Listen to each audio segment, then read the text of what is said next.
लैलतुल क़द्र खैरुम मिन अल्फि शहर, शब कदर का जागना, जिस रात में कुरान नाजिल हुआ उस रात में अल्लाह की इबादत करना 1000 महीनों की इबादत से बढ़कर है। ये शब कदर की इबादत ये शुभरात वाली नहीं जो कल परसों गई है, इसका तो कोई सबूत ही नहीं है, इसकी कोई हैसियत ही नहीं। भले ही तुम कब्रिस्तान में जागे हो, मोमबत्तियां जलाई हो, चिराग जलाए हो, दुआएं मांगी, कुछ भी की हो, इस रात की कोई हैसियत ही नहीं। और जिन हदीसों में हैसियतें बताई गई इस रात की, वो इंतहा दर्जे की कमजोर, इंतहा दर्जे की ज़ईफ रिवायतें हैं जिस पर एतबार नहीं किया जा सकता। रमजान में जिस रात में कुरान उतरा उस रात की इबादत का सवाब क्या है? लैलतुल क़द्र खैरुम मिन अल्फि शहर, 1000 महीनों की इबादत से ज्यादा। 1000 महीने, दिन नहीं, महीने। 12 महीने का 1 साल, तो 1000 महीनों के कितने साल हो गए? 83 या 84। कैलकुलेट कर लीजिएगा, जरा देख लीजिएगा, डिवाइड करके 1000 को 12 से डिवाइड कीजिएगा, 83 या 84 आएगा। एक रात का 5 रातें बताई गई हैं, अल्लाह के रसूल भूल गए थे, है तो एक ही रात, लेकिन वो थी कौन सी रात वो आप भूल गए। आ रहे थे लोगों को बताने, रास्ते में झगड़ा हो रहा था, आप उसका फैसला कराने लगे, उस झगड़े को आप दूर कराने लगे, आपके जहन से खत्म मिट गया कि वो रात कौन सी थी। तो अब क्या करें? तो आपने फरमाया कि आखिरी अशरे की 10 रातें जो उनमें 5 हैं, ताक रातों में तलाश करो, यानी 21, 23, 25, 27, 29, इनमें से कोई एक है, इनमें से कोई एक है। तो अब हमें 5 जागना है, 5 में से कोई एक मिलेगी, लेकिन हकीकत में वो रात एक ही है, जागना 5 है, 5 में से कोई एक है। अब ये पता ही नहीं कि वो कौन सी है। अब यही पता होती तो आदमी 5 क्यों जाग लेता, फिर एक ही ना जागे। सवाब 5 रातों के जागने का मिलेगा, लेकिन उस एक रात की इबादत का सवाब अलग से 1000 महीने की इबादत का सवाब, यानी 83 या 84 साल की इबादत का सवाब मिलेगा। एक रात का सवाब 83 या 84, 83 या 84 साल की इबादत के बराबर है। अगर पूरी जिंदगी में 80 साल की उम्र में कोई आदमी का इंतकाल हुआ, 20 साल उसने शुरू में नमाज न पढ़ी, रोजे नहीं रखे, और 20 साल के बाद नमाज पढ़ी, रोजे रखे, और 80 साल तक वो बराबर नमाजें पढ़ता रहा, रोजे रखता रहा और रात जागता रहा, तो अपनी जिंदगी में 60 रमजान के महीने पाएगा। और 60 रमजान के महीने में 60 रातें अगर पा गया तो मेरे भाइयों, और एक रात का सवाब 83 या 84 साल की इबादत के बराबर है। तो बताइए कि इस आदमी का सवाब काउंट कर पाओगे, गिन पाओगे कि कितना सवाब इसको मिलेगा? इन्ना अनज़लनाहु फी लैलतिल क़द्र, हमने इस कुरान को शब कदर में उतारा, लैलतुल क़द्र में उतारा, रमजान की ताक रातों में से किसी खास ताक रात में उतारा। यानी ये कुरान रमजान के महीने में नाजिल हुआ है, और ये कुरान रात में शब कदर में, लैलतुल क़द्र में नाजिल हुआ है। दुनिया की सारी किताबें खामोश, कुरान जवाब दे रहा है। और कुरान की सदाकत की सबसे बड़ी दलील यह है, यहूदियों को चैलेंज करो, आए यहूदियों तुम्हारी किताब कौन सी? वो कहेंगे तौरात। लेकर आओ, एक मैदान में रख दो, दुनिया की सारी तौरात जितनी भी पब्लिश्ड हो चुकी हैं, छप चुकी हैं, उनको लाकर एक चटियल मैदान में लाकर रख दो। पूछो ईसाइयों तुम्हारे पास कौन सी किताब है? वो कहेंगे इंजील, न्यू टेस्टामेंट।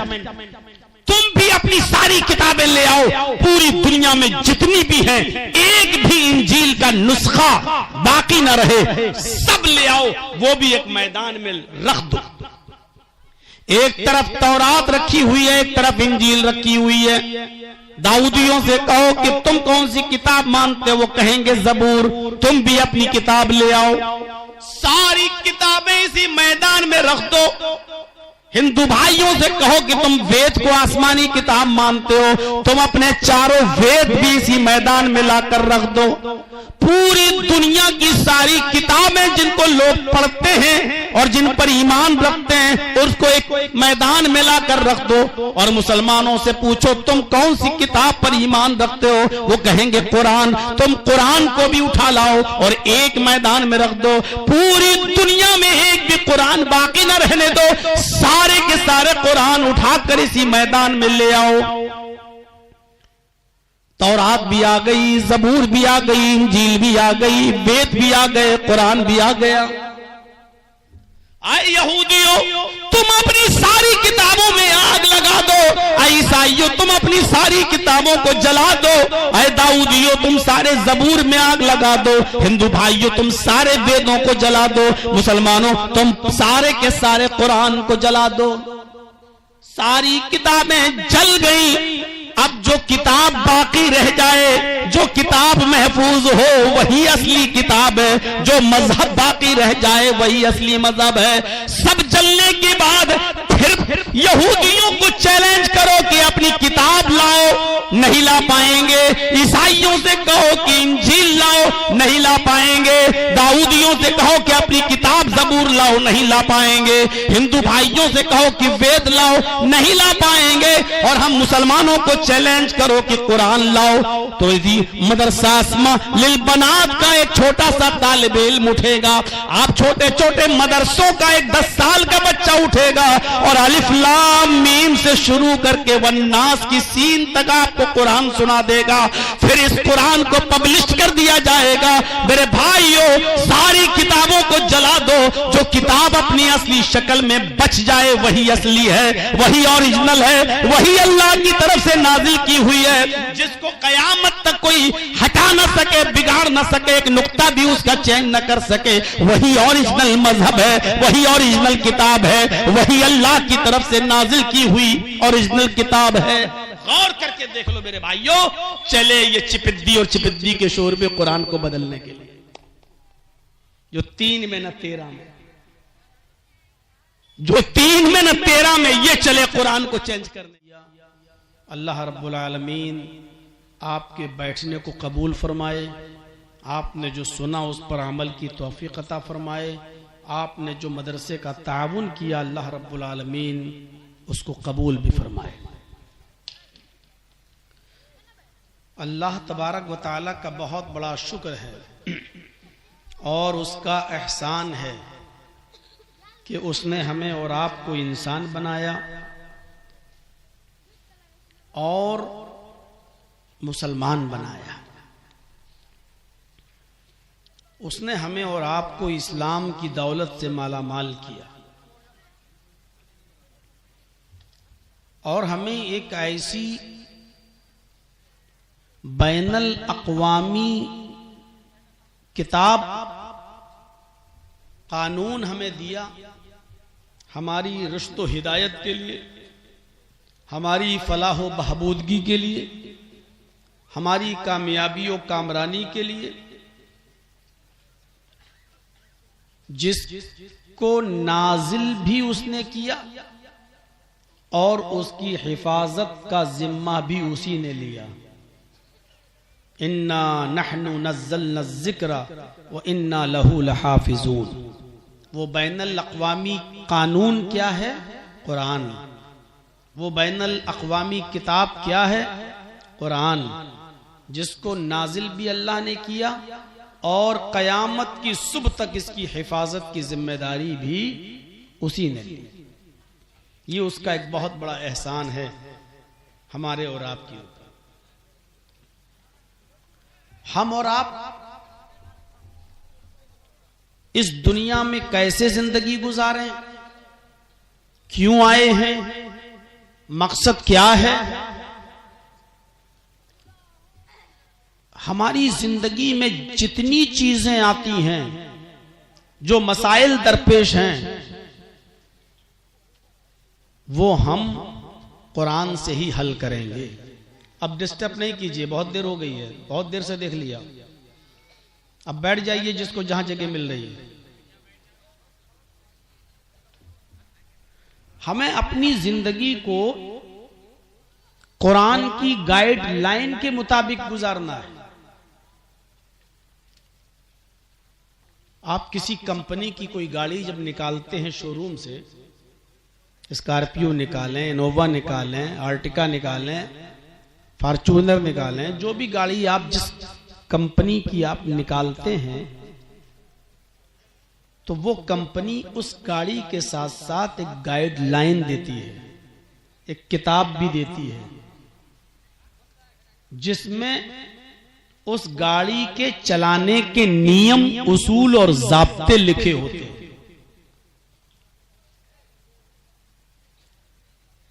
जो आपको ये बताते हैं कि इस गाड़ी को कैसे चलाया जाएगा, ये गाड़ी बनाने वाली कंपनी ही डिसाइड करेगी। आप मोबाइल खरीदते हैं, एंड्रॉयड मोबाइल होते हैं और दूसरे आईफोन जैसे। आईफोन के फीचर्स अलग हैं, एंड्रॉयड मोबाइल के अलग हैं। जो कंपनी जो मोबाइल निकालती है, उसके चलाने के उसूल और ज़ाब्ते वही तय करती है।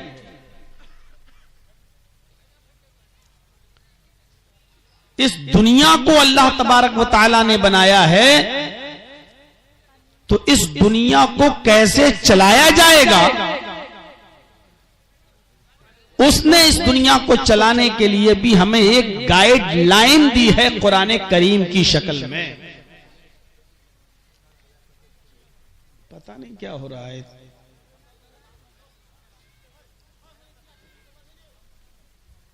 रजाकार लोग देखें, वॉलंटियर लोग, इतना डिस्टर्ब तो नहीं होना चाहिए। आपसे ज्यादा भीड़ थी आज दिन के प्रोग्राम में, पूछिए, लेकिन बड़ी अच्छी तरीके से नज़्म नस्क के साथ उन्होंने जलसा सुना।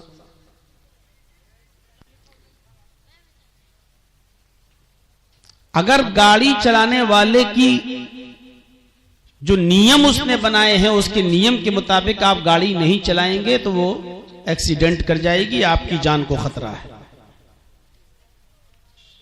इसी तरीके से इस दुनिया को चलाने के लिए जो गाइडलाइन इस दुनिया के बनाने वाले ने हमें और आपको दी है कुरान करीम की शक्ल में, जब तक हम इस दुनिया को, देखो यार ये क्या है, हद हो गई, पता नहीं। ए जाओ तुम लोग, चलो उठो यहां से, उठो ना, जाओ उठ, चलो यहां से।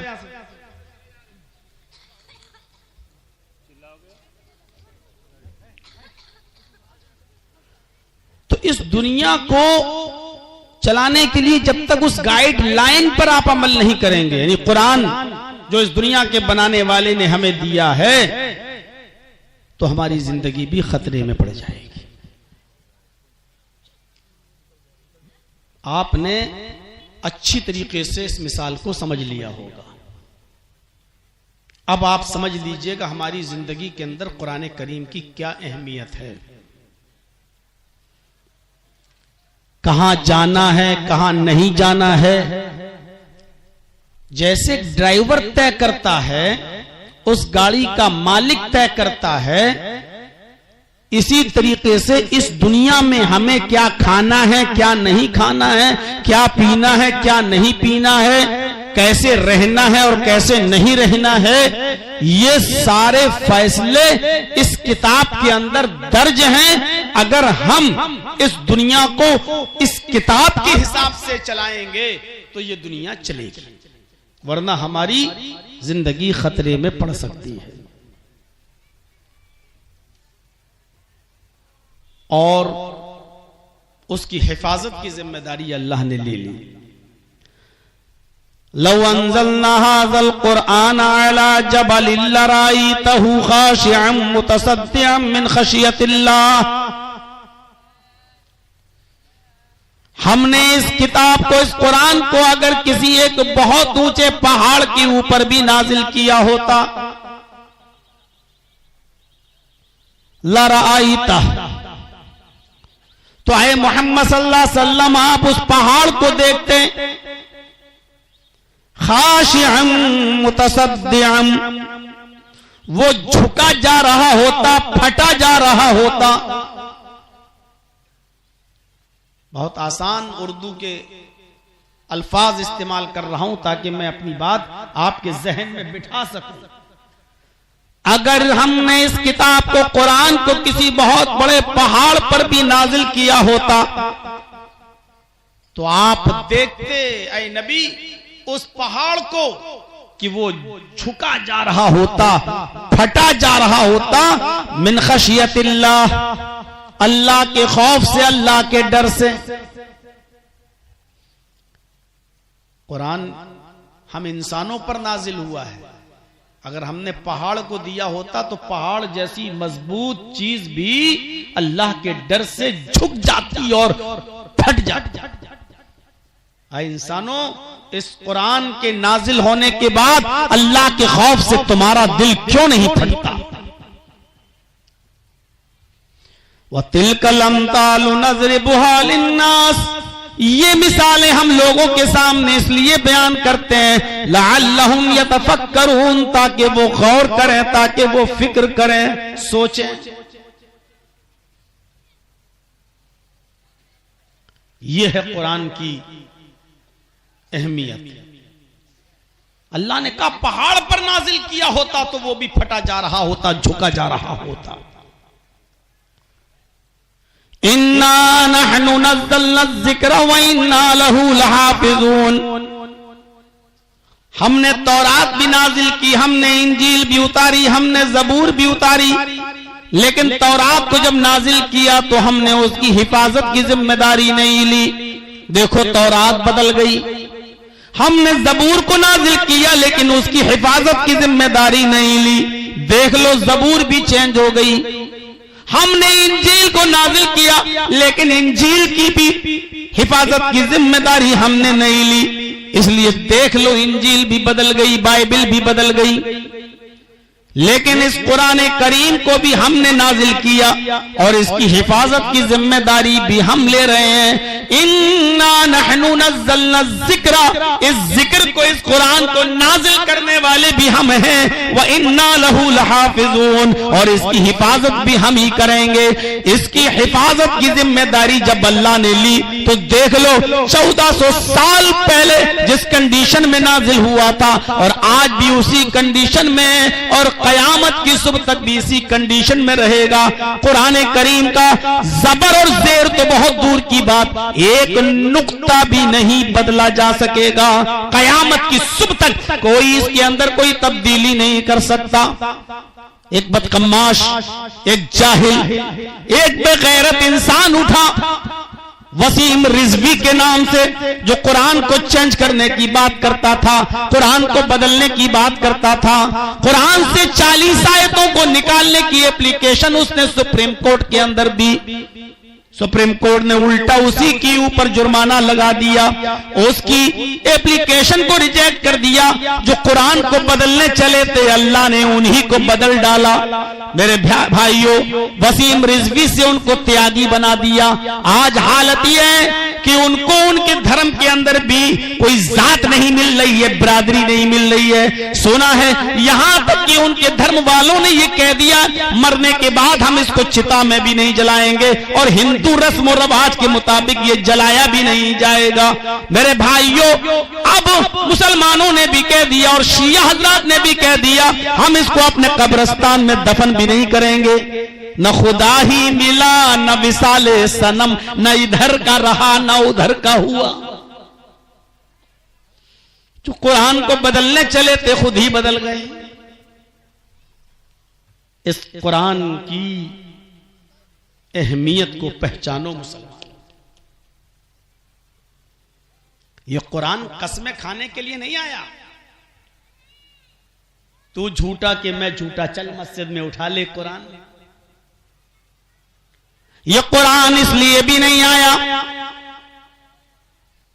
नया मकान बन गया, नई दुकान बन गई, किराए के टट्टुओं को बुलाकर एक एक पारा सबके हाथ में पकड़ा दो और पूरा कुरान पढ़वा लो।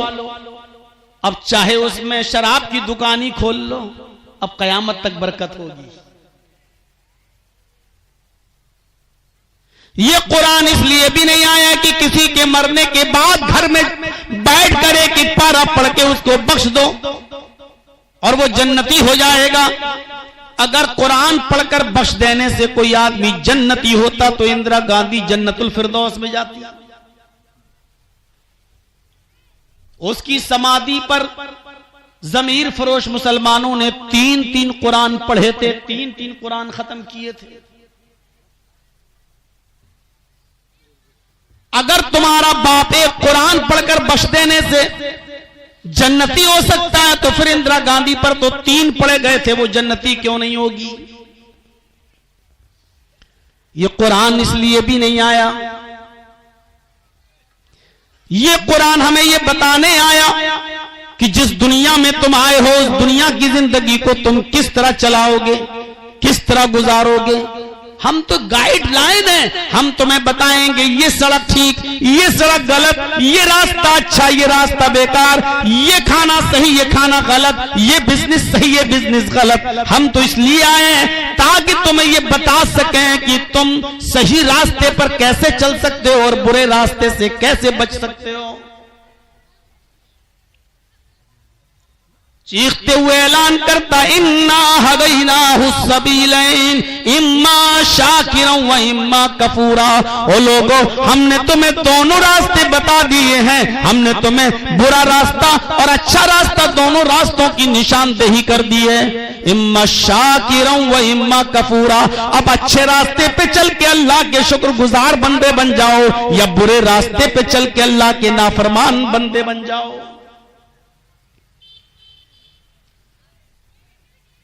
इसीलिए कुरान तुम्हें हर बात का जवाब देता हुआ नजर आएगा। दुनिया की और दूसरी किताबों में ये जवाब आपको नहीं मिलेंगे। तौरात से पूछो, जबूर से पूछो, इंजील से पूछो, बाइबल से पूछो। हमारे बिरादरान वतन जो हिंदू भाई हैं वो वेद पढ़ते हैं, उनसे मानते हैं आसमानी किताब, उनसे पूछो। पूछो है तौरात बता तू कैसी किताब है, पूरी तौरात में जवाब नहीं मिलेगा। पूछो है इंजील बता तू कैसी किताब है, पूरे इंजील में जवाब नहीं मिलेगा। आए जबूर बता तू कैसी किताब है, जबूर में जवाब नहीं मिलेगा। पूछो हिंदू भाइयों की किताबों से, आए ऋग्वेद, यजुर्वेद, अथर्ववेद, सामवेद, बताओ तुम कैसी किताबें हो। ये किताबें भी इसका जवाब नहीं देंगी।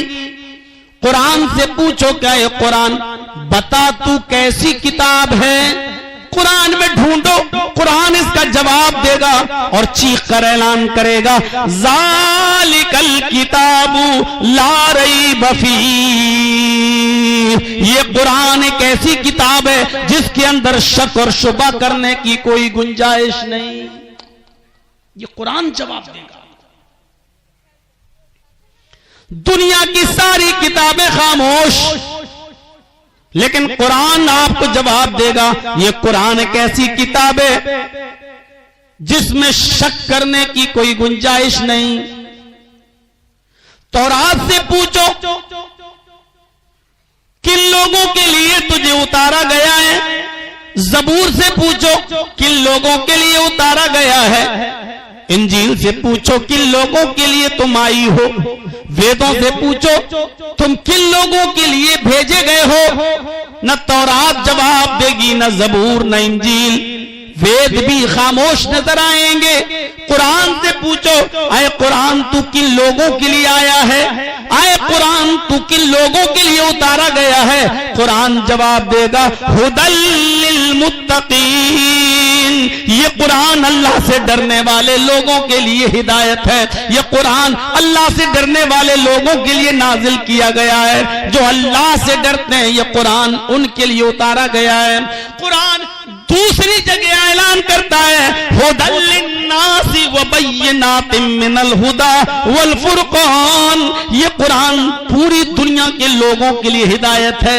ये कुरान दुनिया की सारी इंसानियत के लिए हिदायत है। जो इसको तासुब, नफरत, घृणा की चादर उतार के पड़ेगा, ये कुरान उनको हिदायत देगा, ये कुरान उनको रोशनी देगा। मेरे प्यारे साथियों, ये कुरान सारी दुनिया की इंसानियत के लिए हिदायत है। ये जवाब देगा कुरान। तौरात से पूछो, तुझे लाने वाला नबी कौन?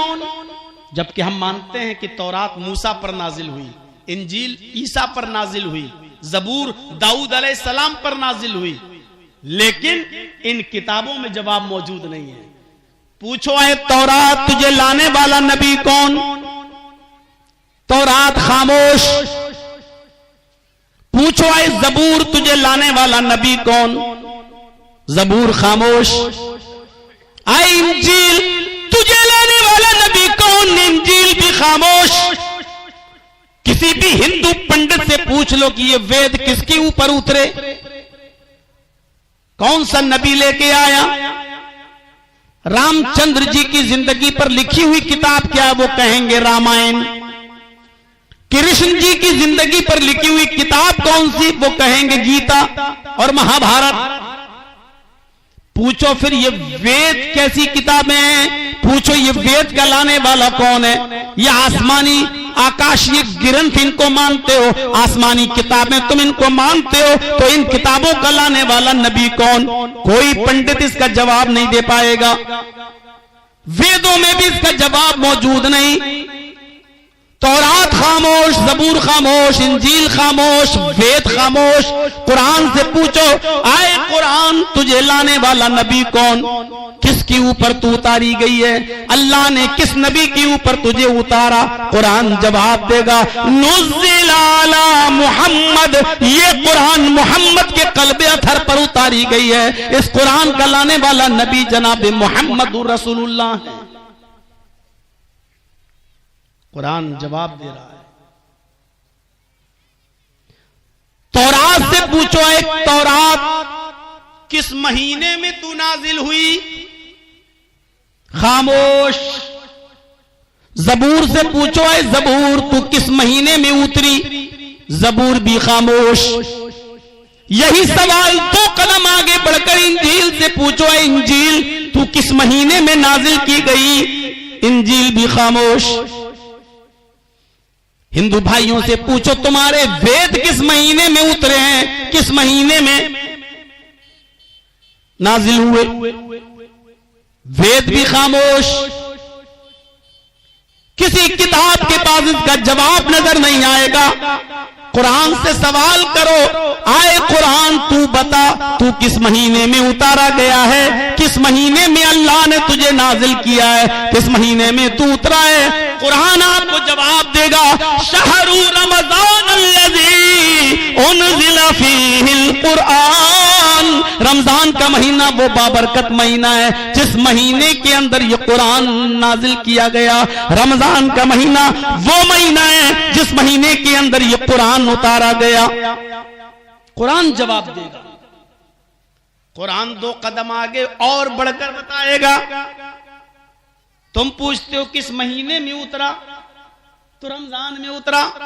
अब पूछोगे रात में उतरा कि दिन में उतरा, कुरान इस बात का भी जवाब देगा, इन्ना अनज़लनाहु फी लैलतिल कद्र, हमने इस कुरान को शब कद्र में उतारा, लैलतुल कद्र में उतारा, रमजान की ताक रातों में से किसी खास ताक रात में उतारा।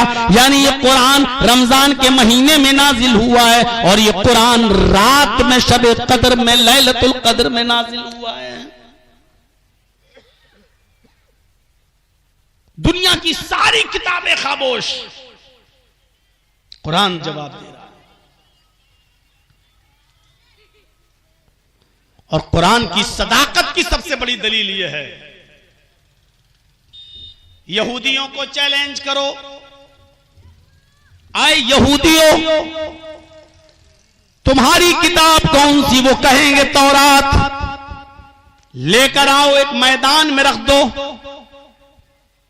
दुनिया की सारी तौरात जितनी भी पब्लिश्ड हो चुकी हैं, छप चुकी हैं, उनको लाकर एक चटियल मैदान में लाकर रख दो। पूछो ईसाइयों तुम्हारे पास कौन सी किताब है? वो कहेंगे इंजील, न्यू टेस्टामेंट। तुम भी अपनी सारी किताबें ले आओ, पूरी दुनिया में जितनी भी हैं, एक भी इंजील का नुस्खा बाकी ना रहे, सब ले आओ, वो भी एक मैदान में रख दो। एक तरफ तौरात रखी हुई है, एक तरफ इंजील रखी हुई है। दाऊदियों से कहो कि तुम कौन सी किताब मानते हो? वो कहेंगे जबूर। तुम भी अपनी किताब ले आओ, सारी किताबें इसी मैदान में रख दो। हिंदू भाइयों से कहो कि तुम वेद को आसमानी किताब मानते हो, तुम अपने चारों वेद भी इसी मैदान में लाकर रख दो। पूरी दुनिया की सारी किताबें जिनको लोग पढ़ते हैं और जिन पर ईमान रखते हैं, उसको एक मैदान में लाकर रख दो। और मुसलमानों से पूछो तुम कौन सी किताब पर ईमान रखते हो? वो कहेंगे कुरान। तुम कुरान को भी उठा लाओ और एक मैदान में रख दो। पूरी दुनिया में एक भी कुरान बाकी न रहने दो, सारे के सारे कुरान उठाकर इसी मैदान में ले आओ। तौरात भी आ गई, जबूर भी आ गई, इंजील भी आ गई, वेद भी आ गए, कुरान भी आ गया। आए यहूदियों तुम अपनी सारी किताबों में आग लगा दो, ईसाइयों तुम अपनी सारी किताबों को जला दो, आए दाऊदियों तुम सारे जबूर में आग लगा दो, हिंदू भाइयों तुम सारे वेदों को जला दो, मुसलमानों तुम सारे के सारे कुरान को जला दो। सारी किताबें जल गई, अब जो किताब बाकी रह जाए, जो किताब महफूज हो वही असली किताब है, जो मजहब बाकी रह जाए वही असली मजहब है। सब जलने के बाद फिर यहूदियों को चैलेंज करो कि अपनी किताब लाओ, नहीं ला पाएंगे। ईसाइयों से कहो कि इंजील लाओ, नहीं ला पाएंगे।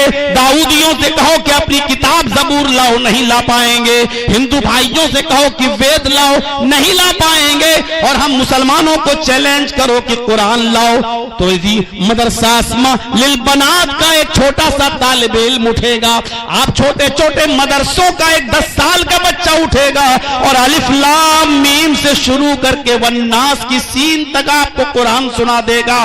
फिर इस कुरान को पब्लिश कर दिया जाएगा। मेरे भाइयों सारी किताबों को जला दो, जो किताब अपनी असली शक्ल में बच जाए वही असली है, वही ओरिजिनल है, वही अल्लाह की तरफ से नाजिल की हुई है, जिसको कयामत तक कोई हटा ना सके, बिगाड़ ना सके, एक नुक्ता भी उसका चेंज न कर सके। वही ओरिजिनल मजहब है, वही ओरिजिनल किताब है, वही अल्लाह की तरफ से नाजिल की हुई ओरिजिनल किताब है। गौर करके देख लो मेरे भाइयों, चले ये चिपिद्दी और चिपिद्दी के शोर में कुरान को बदलने के लिए, जो 3 में न 13 में, जो 3 में न 13 में ये चले कुरान को चेंज करने के लिए। तुमसे पहले भी तुम्हारे बाप दादा उठे तुम्हारे ही जैसे, वो नहीं बदल पाए, तुम बदलोगे? तसव्वुर करिए मेरे भाइयों, ये कुरान की सदाकत क्या है। इस किताब से हमारा रिश्ता टूट रहा है, हम इस किताब से दूर हैं।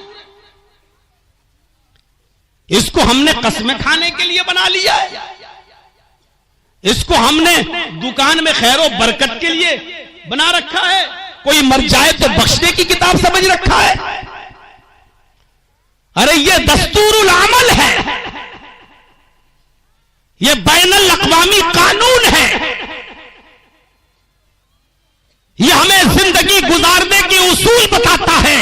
और इसी दुनिया में हमसे कमियां, बुराइयां और कोताहियां हो जाएं तो इसी दुनिया में उसकी सजा मुतय्यन करता है। चोरी करते हो, वस्सारिक़ु वस्सारिक़तु फ़क़्तऊ अयदियहुमा, चोरी करने वाले मर्द और चोरी करने वाली औरत का हाथ काट डालो। जिनाकारी करते हो, दूसरों की मां और बहनों बेटियों को गलत नजर से देखते हो, मोबाइल पर गुफ्तगू करके उनको होटलों में बुलाकर उनकी इज्जत और आबरू से खेलते हो। सुनो, अज़्ज़ानियतु वज़्ज़ानी फजलिदू कुल्ल वाहिदिम मिनहुमा मियत जल्दा। जिना करने वाली औरत और जिना करने वाले मर्द, इन दोनों को मैदान में इकट्ठा कर दो और 100-100 कोड़े मारो, इस हाल में कि जब ये कुंवारे हों और शादीशुदा हो तो पत्थरों से मार मार के खत्म कर दो, पत्थरों से मार मार के इनकी जान ले लो। ये कुरान ये सदा मुतय्यन करता है। इसीलिए इस दुनिया के बनाने वाले ने बताया है कि इस दुनिया को कैसे चलाओगे, दूसरों की बहनों बेटियों की हिफाजत कैसे होगी, तुम्हारे बेटों की हिफाजत कैसे होगी, चोरी से अपने मुआशरे को कैसे साफ किया जाएगा, बचाया जाएगा। आप उस गाइडलाइन पर अमल करेंगे तो ये दुनिया चलेगी। इस गाइडलाइन से हट जाएंगे तो वही हाल होगा जो आज मोदी जी का है एपिस्टिन फाइल खुलने के बाद। गाइडलाइन से हटोगे तो तुम्हारा भी वही हाल होगा। कौन सा हाल? हर जगह मारे जाओगे, काटे जाओगे, परेशान किए जाओगे, लिंचिंग होगी तुम्हारी, कोई हैसियत नहीं होगी तुम्हारी। दुनिया के किसी भी मुल्क में जाकर देख लो आज हमारी हैसियत क्या है। पाकिस्तान में मस्जिदों में बम फोड़े जा रहे हैं, वहां हम चैन सुकून के साथ नहीं। ईरान का हाल देख लो आज किस कंडीशन में है। सीरिया के अंदर हमारी कंडीशन देख लो क्या है। मिस्र के अंदर हमारी पोजीशन देख लो क्या है। जॉर्डन के अंदर हमारा हाल देख लो क्या है। लीबिया के अंदर हमारा हाल देख लो क्या है। फिलिस्तीन के अंदर हमारी पोजीशन देख लो क्या है। ज़ुरिबत अलैहिमुज़्ज़िल्लतु वल मस्कना। दुनिया के किसी दौर में मुसलमान इतना जलील नहीं था, इतना रुस्वा नहीं था, इतना बेइज्जत नहीं था, इतना जलील और इतना इंसल्टेड नहीं था जितना आज के इस दौर में है। खुद अपने भारत के अंदर देख लो आपकी हालत क्या है और आपकी कंडीशन क्या है। आप अपने आप को जिंदा समझते हो? आप समझते हो कि हम जिंदा हैं? मर चुके हो, मर, रूह निकलना बाकी है। आईसीयू पर लेटे हुए हो आप, वेंटिलेटर पर सोई हुई कौम को मौलाना जर्जीस खिताब कर रहा है। और वेंटिलेटर पर सोई हुई कौम सिर्फ इस इंतजार में रहती है कि डॉक्टर कब उसको मरा हुआ घोषित कर दे। आप अपने आप को जिंदा समझते हो? आप यही नहीं समझ पाते हो कि हमारा अच्छा क्या है और हमारा बुरा क्या है।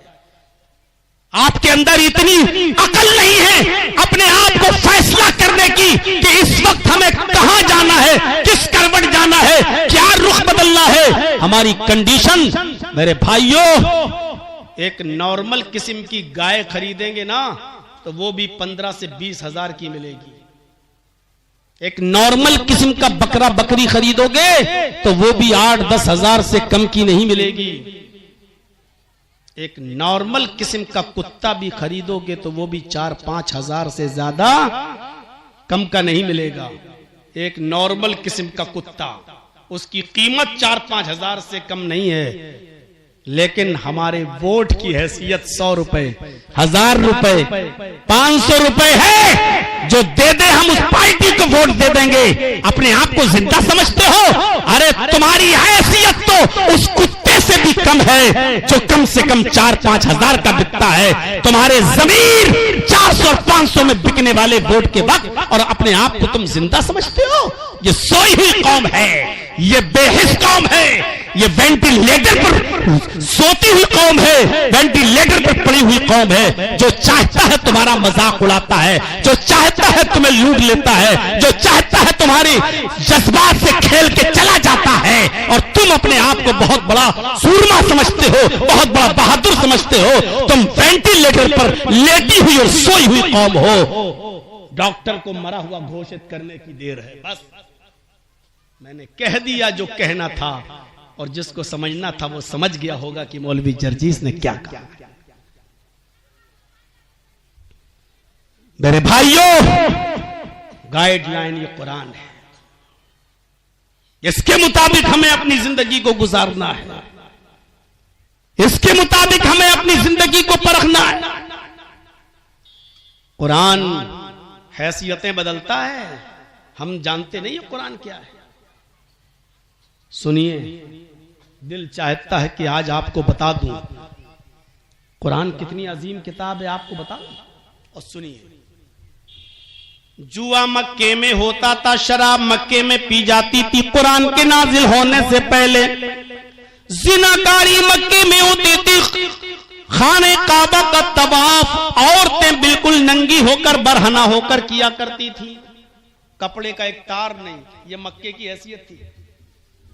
सीरत की किताबें पढ़िए, मक्के को लोग उम्मुल खबाइस कहते थे, सारी बुराइयों की जड़, सारी बुराइयों की मां मक्का। शराब इतनी पीते थे कि उनके घर में जब बच्चा पैदा होता था तो सबसे पहले उसके मुंह में शहद का कतरा नहीं, मां अपने दूध का कतरा नहीं डालती थी, शराब का ड्रॉप, शराब के कतरे उसके मुंह में डाले जाते थे।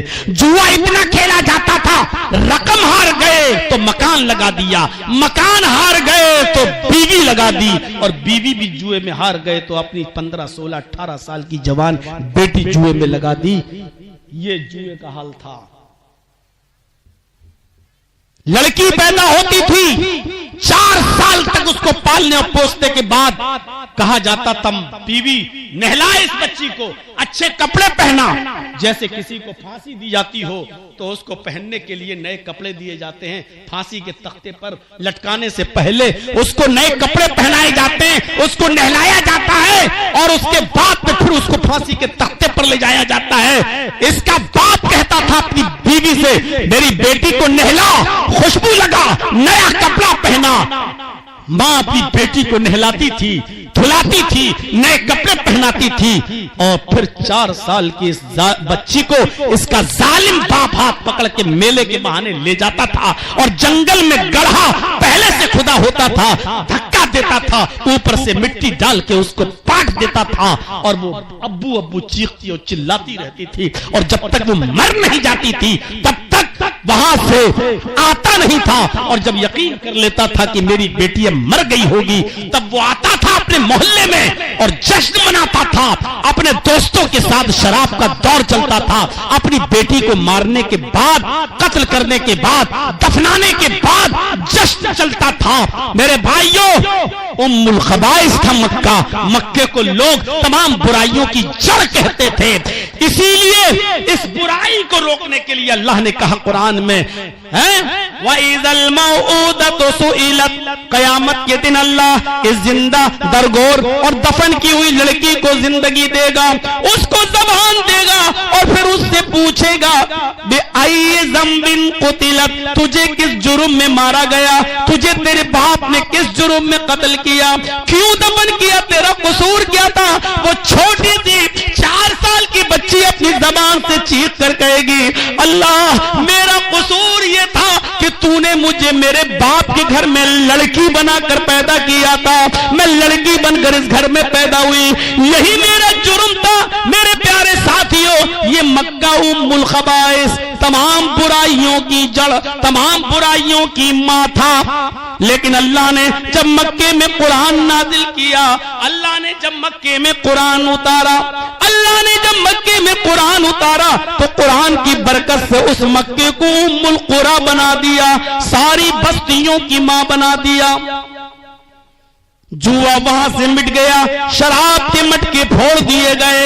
अल्लाह ने जब कुरान नाजिल किया तो लड़कियों की हिफाजत होने लगी।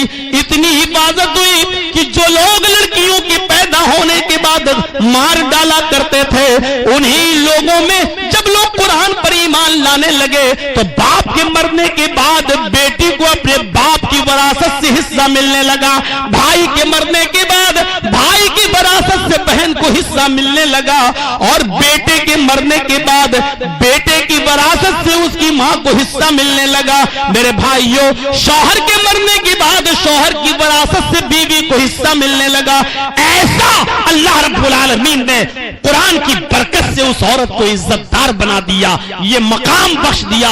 आज सारी दुनिया देखकर दंग है कि इस्लाम ने इतना बड़ा मकाम इस औरत को दे दिया। आज भी हिंदू धर्म में औरत को पाप की देवी कहा जाता है।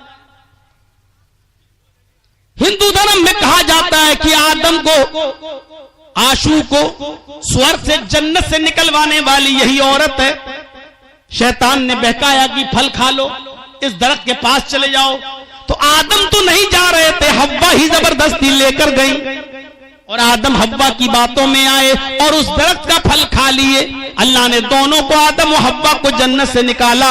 आदम तो नहीं जा रहे थे लेकिन हव्वा लेकर गई, इसलिए पहला जो गुनाह हुआ, जो पाप हुआ, वो हव्वा ने करवाया। दुनिया में जो भी औरत जो भी गुनाह करेगी, उसका जो भी मर्द गुनाह करेगा औरत पर पड़ेगा, क्योंकि औरत पाप को जन्म देने वाली है। पाप को जन्म औरत ने दिया है। पाप की देवी कहा जाता है औरत को हिंदू धर्म के अंदर।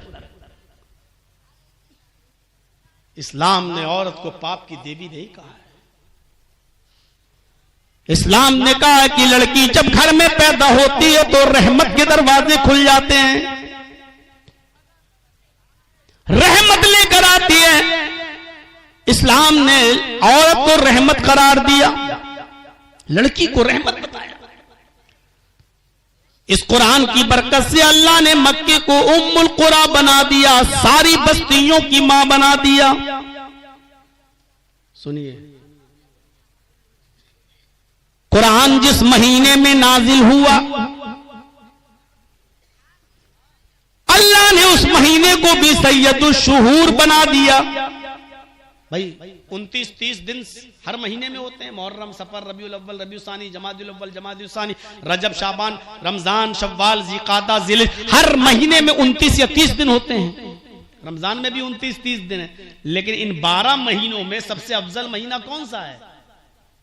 रमजान, जो अभी 15 दिन के बाद आने वाला है। सबसे अफजल महीना कौन सा है? रमजान।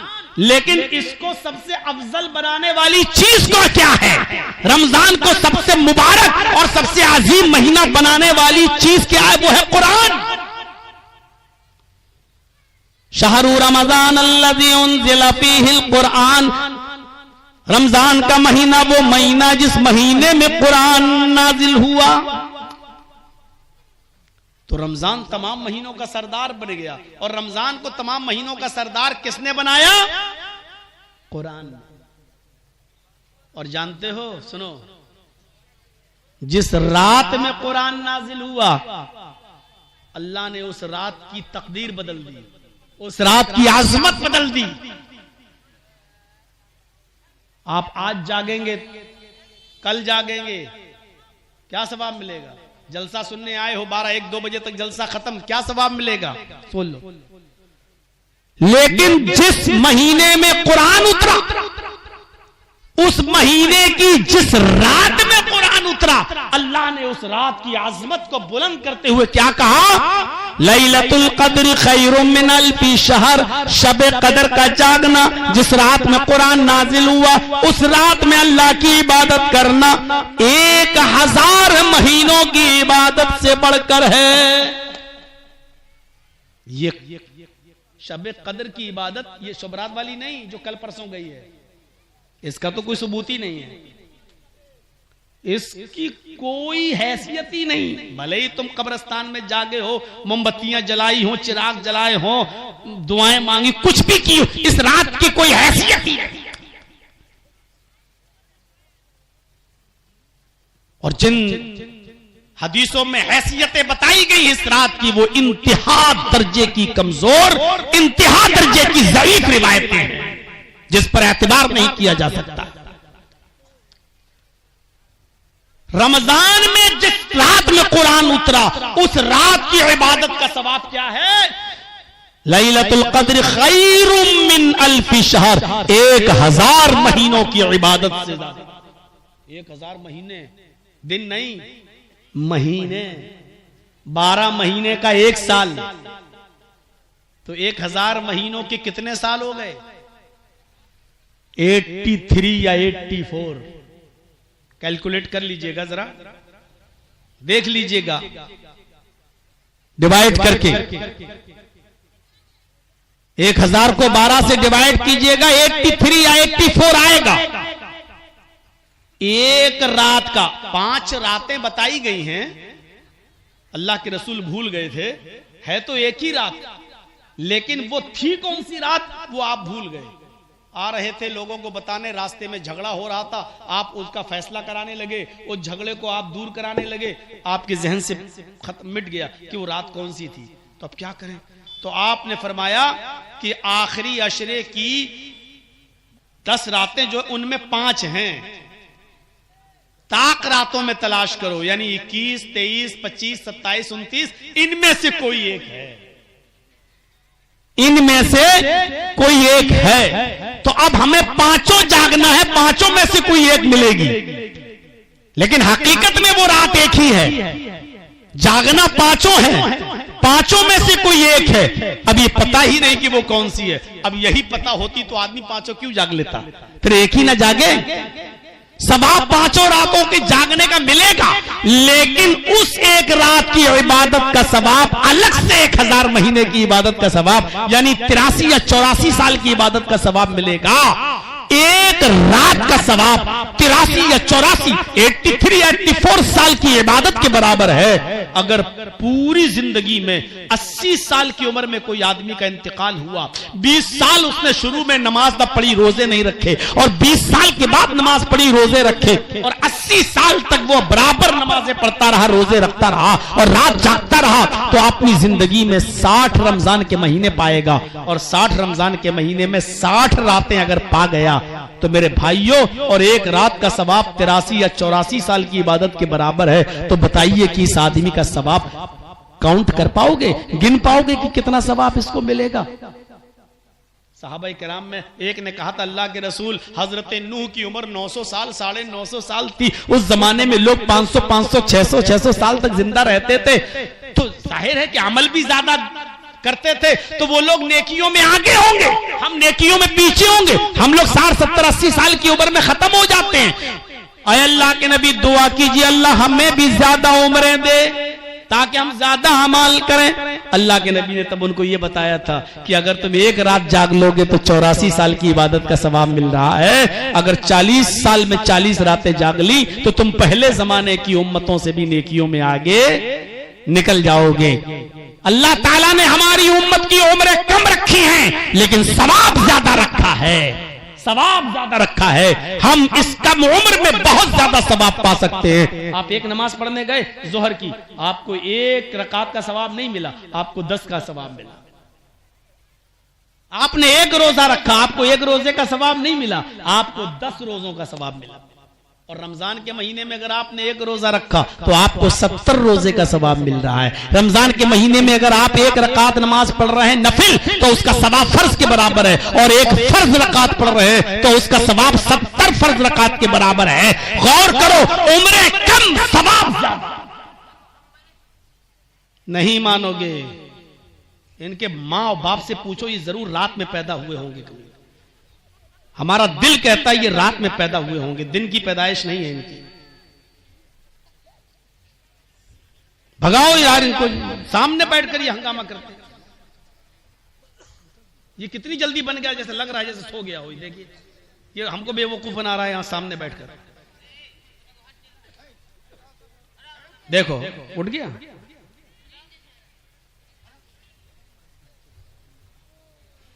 मिजाज बदल दिए आप लोगों ने।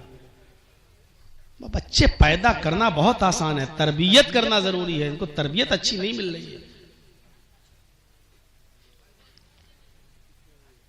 चलिए चलिए, अब अगर तो मेरे भाइयों, हमारी उम्रें कम है, वक्त कम है, लेकिन सवाब ज्यादा रख दिया है ताकि हम कयामत के दिन पिछली उम्मतों से सवाब में पीछे न रह जाएं। ये कुरान जो फरिश्ता लेकर आया, भाई जिब्राइल अलैहिस्सलाम क्या थे? एक फरिश्ते थे। तौरात लेके आए फरिश्ते थे, जबूर लेके आए फरिश्ते थे, आम फरिश्तों की तरह, कोई हैसियत नहीं, जो सबकी वो इनकी। लेकिन जिब्राइल को तमाम फरिश्तों का सरदार कब बनाया गया? जब जिब्राइल कुरान करीम लेकर जनाब मोहम्मद रसूलुल्लाह सल्लल्लाहु अलैहि वसल्लम के ऊपर आए, आपके पास आए। अल्लाह ने कहा जिब्रील तुम कुरान जैसी मुकद्दस किताब लेकर हमारे नबी के पास जा रहे हो, अब तुम मामूली फरिश्ते नहीं रहे हो। इस कुरान की बरकत से आए जिब्रील तुम्हें सैयदुल मलाइका का खिताब दिया जा रहा है। अल्लाह ताला ने कुरान की बरकत से जिब्रील अलैहिस्सलाम को सैयदुल मलाइका बना दिया। क्या मकाम अता किया।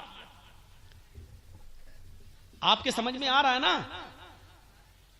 मक्का को उम्मुल कुरा बना दिया, रमजान को सैयदुल शुहूर बना दिया, रमजान की उस रात को जिस रात में कुरान उतरा उसको खैरुम मिन अल्फी शहर, 1000 महीनों की इबादत से बढ़कर बता दिया। जिब्राइल कुरान लेकर आए तो सैयदुल मलाइका तमाम फरिश्तों का सरदार बना दिया। और जिब्राइल जिस नबी पर कुरान लेकर आए अल्लाह ने उस नबी को सैयदुल इमामुल अंबिया तमाम नबियों का इमाम बना दिया। अंदाजा लगाइए कुरान की बरकत।